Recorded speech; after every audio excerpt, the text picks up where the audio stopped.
Assalamualaikum warahmatullahi wabarakatuh. Alhamdulillah wassalatu wassalamu ala ashrafi wa imamil mursalin wa ala alihi wa ashabihi wa man tabi'ahum bi ihsanin ila yaumiddin, amma ba'd. Hadirin hadirat, santriwan santriwati rahimani wa rahimakumullah. Alhamdulillah wa syukrulillah ala nikmatillah. Segala puji hanya kepunyaan Allah SWT yang selalu memberikan kepada kita kenikmatan lahir dan batin.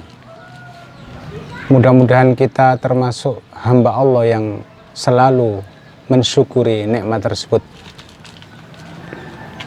Anak-anak sekalian, fenomena hari ini banyak manusia yang terpedaya dengan kenikmatan yang bersifat lahiriah,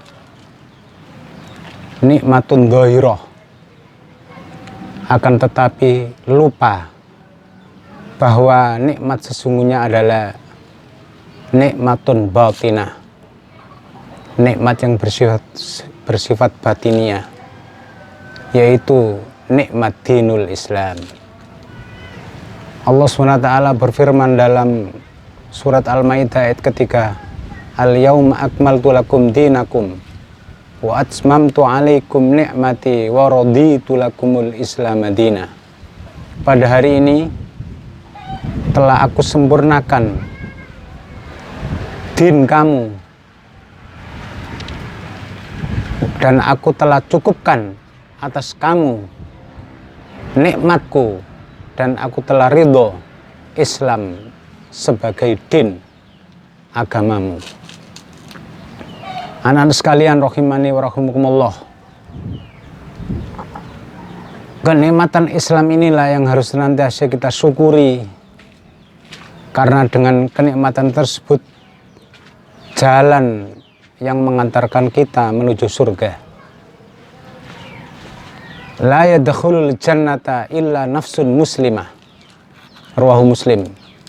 Tidak akan masuk surga kecuali jiwa-jiwa yang muslim. La yadkhulul jannata illa nafsun mu'minah, dan tidak akan masuk surga kecuali dengan jiwa-jiwa mukmin. Muslim dan mukmin, inilah dua modal yang mengantarkan kita untuk menuju ridho dan surga Allah Subhanahu wa ta'ala. Anak-anak sekalian rahimani wa rahimakumullah, oleh karena itu pada momentum yang sangat berbahagia ini, alangkah baiknya kita memahami hakikat dinul Islam. Semoga dengan cara demikian kita tidak akan terjadi penyimpangan dalam melaksanakan aktivitas keislaman. Karena dalam lintasan sejarahnya, penyimpangan perilaku dalam hidup dan kehidupan ini sesungguhnya diawali dari penyimpangan yang bersifat pemahaman itu sendiri. Menurut bahasa, kalau kita merujuk kamus Al-Mu'jamul Wasit, Al-Islam identik dengan al-istislamu wal inqiyad, pasrah dan tunduk.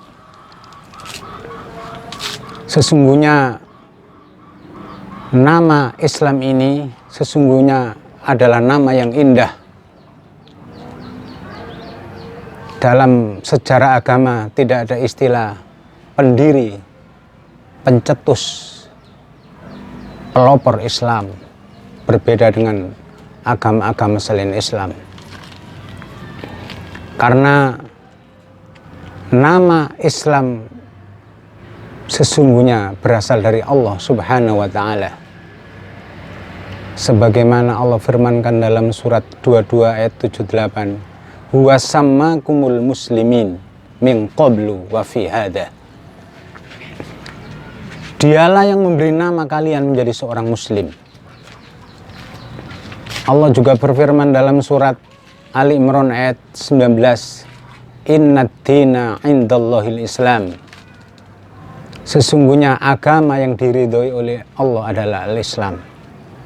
Jadi nama yang demikian indah diberikan oleh Allah SWT menggambarkan hakikat dan jati diri Islam itu sendiri.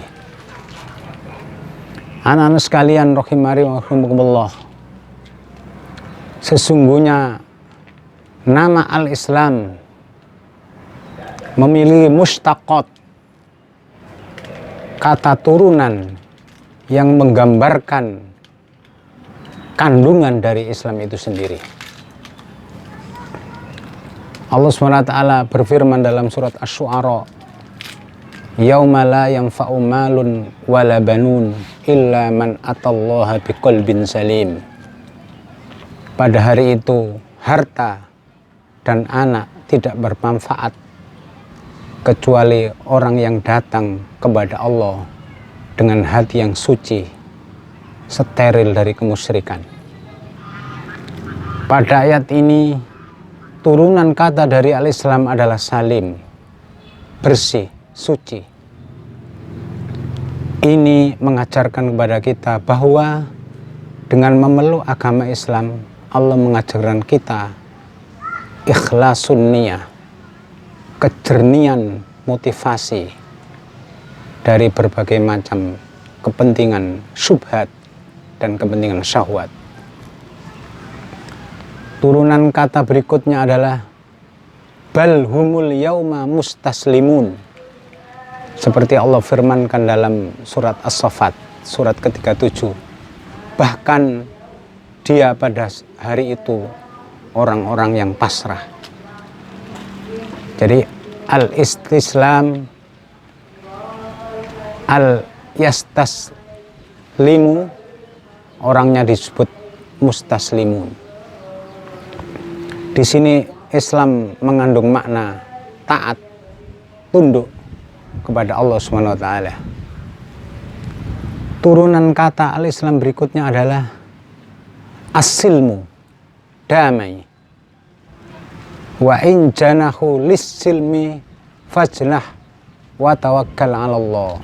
Kata as-silm di sini mengajarkan kepada pemeluknya untuk berjiwa besar, memiliki jiwa permadani, siap menampung segala karakter manusia, baik yang keras maupun yang lembut. Karena kehadiran Islam di muka bumi ini sebagai rahmat bagi alam semesta. Surat Al-Anbiya surat ke-21, wa ma arsalnaka illa rahmatan lil alamin. Demikian juga menurut Dr. Ahmad Hanafi, intelektual dari Mesir, turunan daripada kata Islam adalah salam, sejahtera. Hal ini bisa kita kutip dari pidato politik pertama Rasulullah pada saat memasuki Madinah. Di antara potongan pidatonya adalah sebarkanlah salam, sejahtera, kuatkan tali silaturahim, berilah makanan, berbagilah, karena dengan berbagi akan memperoleh dan mendapatkan ganti yang lebih baik.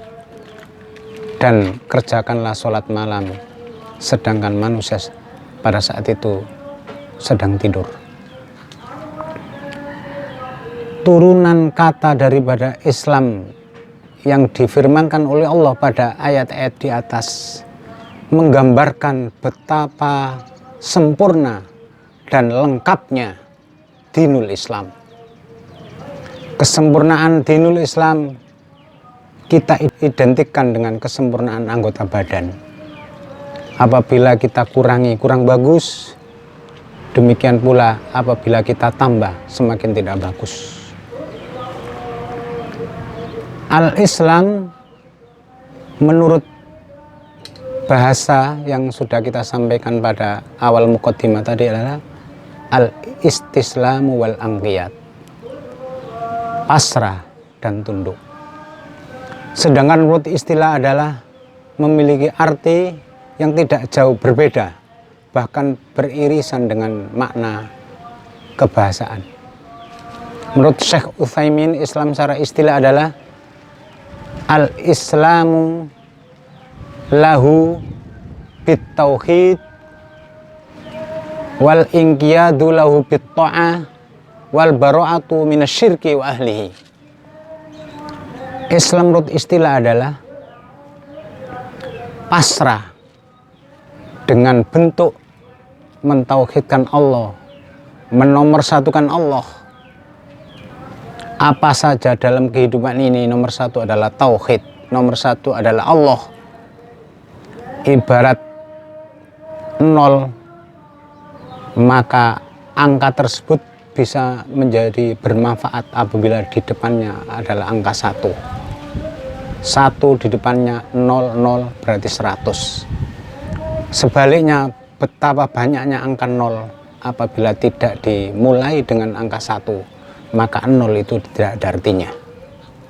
Artinya bahwa tauhid adalah asas dan pondasi kehidupan. Ketika hidup dan kehidupan kita ini tidak dibingkai oleh kalimat tauhid, menomorsatukan Allah, maka kehidupan kita akan mengalami krisis makna. Ibarat kita membangun istana pasir, akan mudah roboh oleh terpaan angin dan badai. Kemudian bagaimana posisi umat-umat Nabi sebelum Rasulullah Muhammad SAW? Anak-anak sekalian, santriwan santriwati rahimakumullah, umat-umat sebelum Nabi Muhammad SAW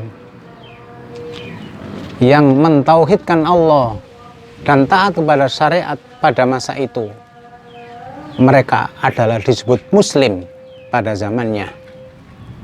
Sehingga bisa kita simpulkan bahwa Islam adalah dinul anbiya war rusul, din para nabi dan rasul.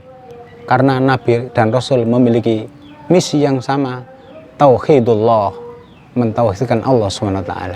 Wassa Ibrahim banihi wa Yaqub, ya bunayya innallaha istafa lakumuddin wa la tamutunna illa wa antum muslimun.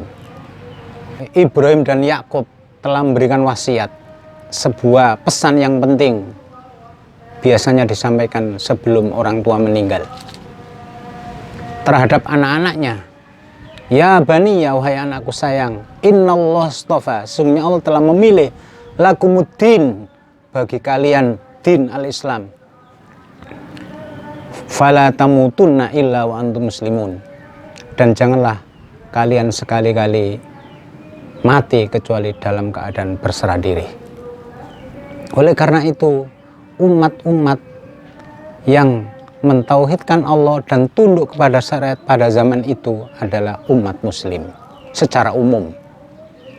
Akan tetapi setelah diutusnya Rasulullah sebagai umat terakhir secara formil dan membawa dinul Islam, maka siapapun yang hidup pada zaman Rasulullah kemudian tidak komitmen berpegang teguh dengan Islam, menurut Syekh Shalih Al-Utsaimin, faman khalafahu falaysa bimuslim, siapa yang menyelisihi Islam maka dia bukan muslim, yaitu kafir. Bagaimana Rasulullah SAW bersabda, laukana Musa hayyan baina adhurikum mahalla illa ayat tabi'ani. Seandainya Musa hidup kembali di tengah-tengah kalian, maka tidak ada sikap lain kecuali mengikuti ajaranku. Demikianlah yang bisa kita sampaikan tentang makna dinul Islam. Semoga dengan memahami, mendalami dinul Islam, kita bisa memaknai dan menikmati dan terhindar dari penyimpangan dalam praktek-praktek keislaman kita dalam kehidupan sehari-hari. Demikian yang bisa kita sampaikan. Hadanallahu wa iyyakum ajmain. Assalamualaikum warahmatullahi wabarakatuh.